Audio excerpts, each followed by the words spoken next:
join me here for this brief ceremony. I'm part of an organization. Well, first off, my name is Dennis Farley. My family goes back 4 generations here in Richmond, and I'm part of an organization called TAPS Across America, which is a subset of an organization called TAPS for Veterans.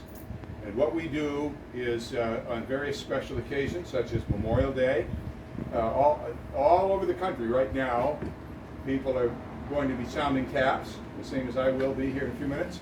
And in addition to that, there's special events at Arlington, and of course, Veterans Day. And then we respond to individual requests to do taps at gravesites for military personnel.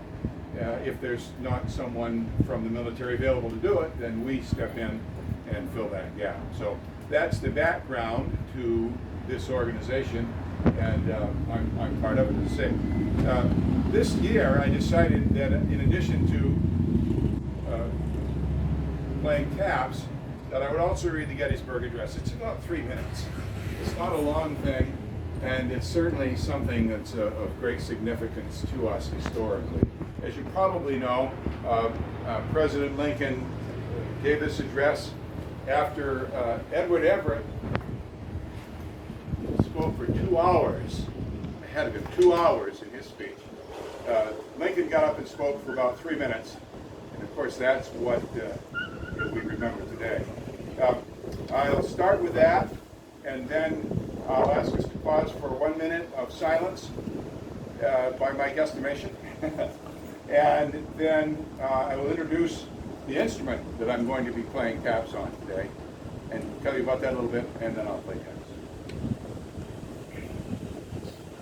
87 years ago, our fathers brought forth on this continent a new nation, conceived in liberty and dedicated to the proposition that all men are created equal. Now we are engaged in a great civil war, testing whether that nation or any nation so conceived and so dedicated can long endure. We are met on a great battlefield of that war. We have come to dedicate a portion of that field as a final resting place for those who here gave their lives that that nation might live. It is altogether fitting and proper that we should do this. But in a larger sense, we cannot dedicate, we cannot consecrate, we cannot hallow this ground. The brave men, living and dead, who struggle here have consecrated it far above our poor power to add or detract. The world will little note nor long remember what we say here, but it can never forget what they did here. It is for us, the living, rather, to be dedicated here to the unfinished work which they who fought here have thus far so nobly advanced.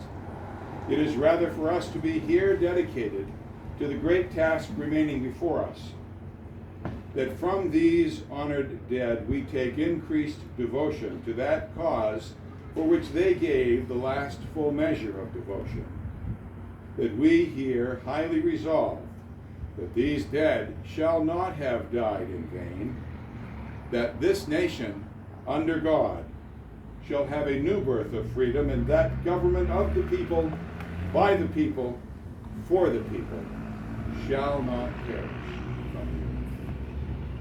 Join me in just a minute of silence, please.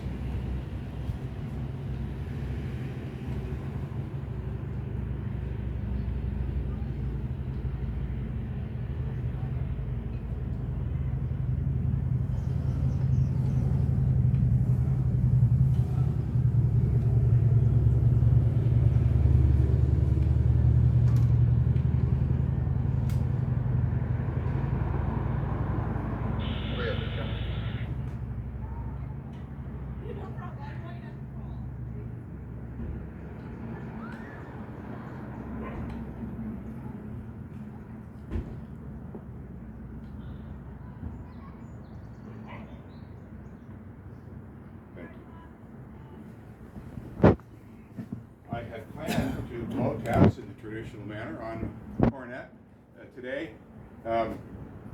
Can't find my bugle. It's in a box someplace. But in any case, I had started running through it a few times to make sure I was going to give a good presentation.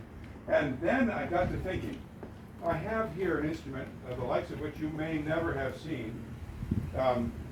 This is a 1918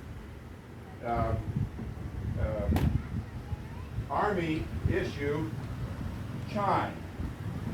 And this instrument ostensibly hung on a wall in the cafeteria at a base, but the thing that puzzles me is it has the various calls lined out in notes here with the names. Here is stable, here's taps, here's reveille, here's tattoo, and I can't quite read that last one.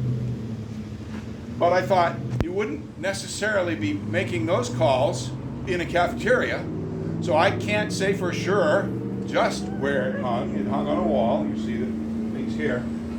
I found it in an antique shop in Western New York years ago, and I've collected antique bells for many years. And of course, I saw this and had to have it. So I chose today, instead of blowing taps in the traditional manner, to go ahead and play it on a chime that for World War I veterans would be very familiar, and a way of hearing it that would be very familiar to them.